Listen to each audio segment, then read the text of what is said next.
भगवान राम को अब भगवान मानने लगे कि सप्त ऋषियों ने केवल घोषणा की थी।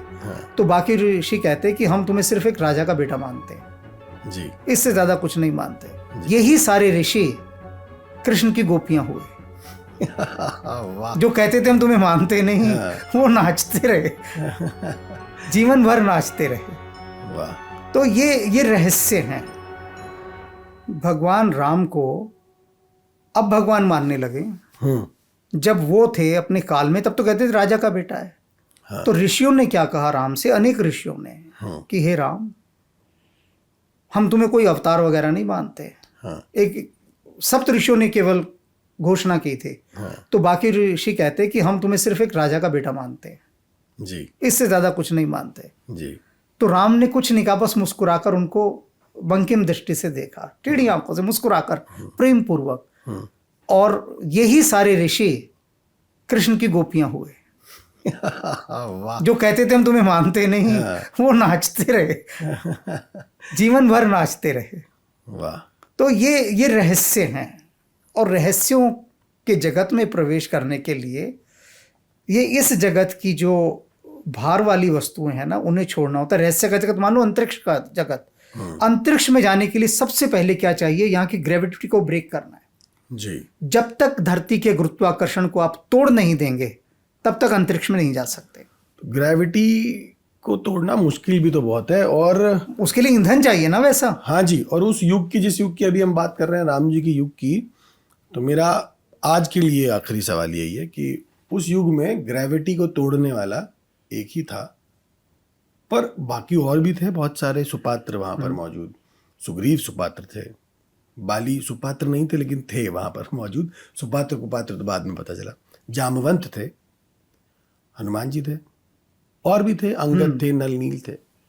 लेकिन ग्रेविटी सिर्फ हनुमान जी ही तोड़ पाए। और हम बात कर रहे हैं चिरंजीवियों की, तो कैसे वो उन्होंने ग्रेविटी तोड़ी, क्यों उन्हीं को राम मिले, उन्हीं से मिलने आए। और क्योंकि हम इसमें अंत कर रहे हैं, इसीलिए अगर चिरंजीवी हनुमान जी हैं तो किसका इंतजार कर रहे हैं? मैं पता है हनुमान जी और राम जी की कोई बहुत लंबी बातचीत नहीं है। जब हनुमान जी से पूछा कि राम जी से तो खूब बातें करते होंगे, कहते क्या बात का तो कोई प्रश्न ही नहीं। मैंने कहा ना, ये जो तीनों लिखवाए हैं, रामबाण, सियासुद लाए और सेतुपथ, मुश्किल से एक दो शब्दों की कभी बात हुई होगी, मुश्किल से राम जी के साथ। लेकिन पहली बार हनुमान राम से मिलते हैं तो जो बात वो कहते हैं, जो बोलते हैं हनुमान, राम लक्ष्मण को एक तरफ ले जाते हैं पेड़ के पास, जैसे कहते हैं ना कुछ खास बात करनी, अलग आ जाओ, तो लक्ष्मण से कहते हैं जरा इधर आओ। और लक्ष्मण से जाकर कहते हैं कि ये इसकी शब्दावली देखी, ये जो सामने है, कि शत्रु को भी इससे प्रेम आ जाए। और इतनी प्रशंसा राम कर रहे हैं हनुमान के उस समय पहली मीटिंग में, हनुमान से नहीं कर रहे, लक्ष्मण से। तो लक्ष्मण बाद में हनुमान जी को कहते हैं कि जानते हो, मैंने जीवन में पहली बार राम के मुख से किसी की ऐसी प्रशंसा सुनी है, आज तक किसी की नहीं सुनी। और प्रशंसा की पराकाष्ठा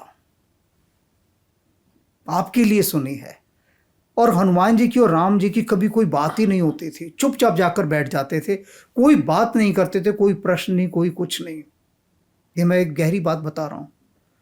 मुश्किल से एक आध संवाद छोटा सा कहीं होगा, मुश्किल से कहीं, कोई है ही नहीं, नो डायलॉग्स, मौन, सिर्फ चुप होकर बैठ जाया करते थे वो जाकर। सारी बातचीत जितनी होती थी लक्ष्मण जी से होती थी।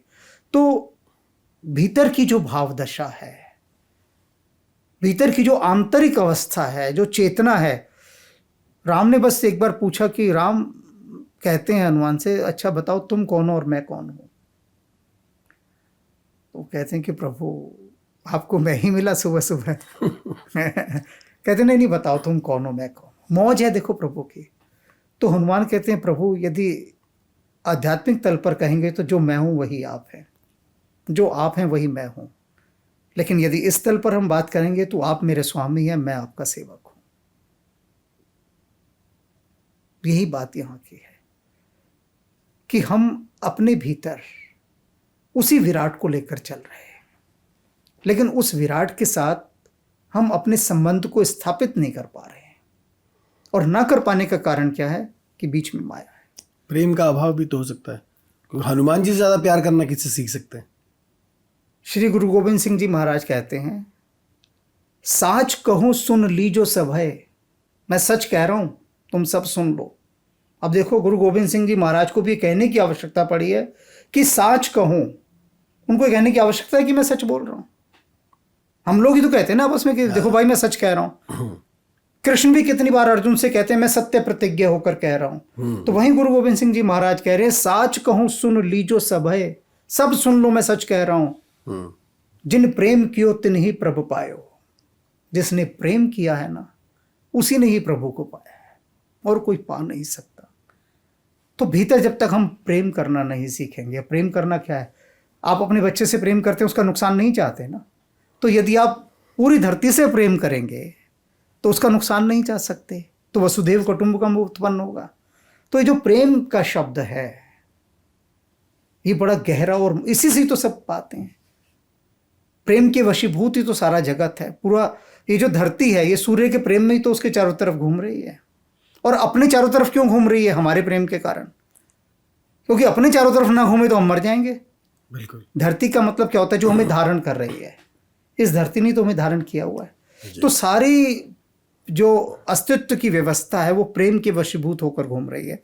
तो जिस दिन जिन प्रेम कियो तिन ही प्रभ पायो, तत्काल कबीर साहब तो कहते हैं, तुरंत मिला दूं तो है, तुरंत मिला दूं मैं तेरे को। लेकिन तेरे भीतर वो ढाई आखर प्रेम का है ही नहीं। प्रेम बड़ी गहरी शक्ति। जब आप किसी को प्रेम करते हैं, आप गाली नहीं दे सकते, किसी को आप मार नहीं सकते, किसी का हक नहीं मार सकते, किसी की रोटी नहीं छीन सकते, आप किसी को नुकसान नहीं पहुंचा सकते। सबसे बड़ी बात है, अगर आप किसी से मोहब्बत कर रहे हैं, प्रेम कर रहे हैं, प्रेम का तत्व तो यही है, आप हानि से मुक्त हो जाएंगे किसी को नुकसान पहुंचाने के। और किसी को नुकसान पहुंचाने से मुक्त हो गए तो अहिंसा आपके भीतर आ गई, शांति आ गई। ये गहरे सूत्र हैं। तो इस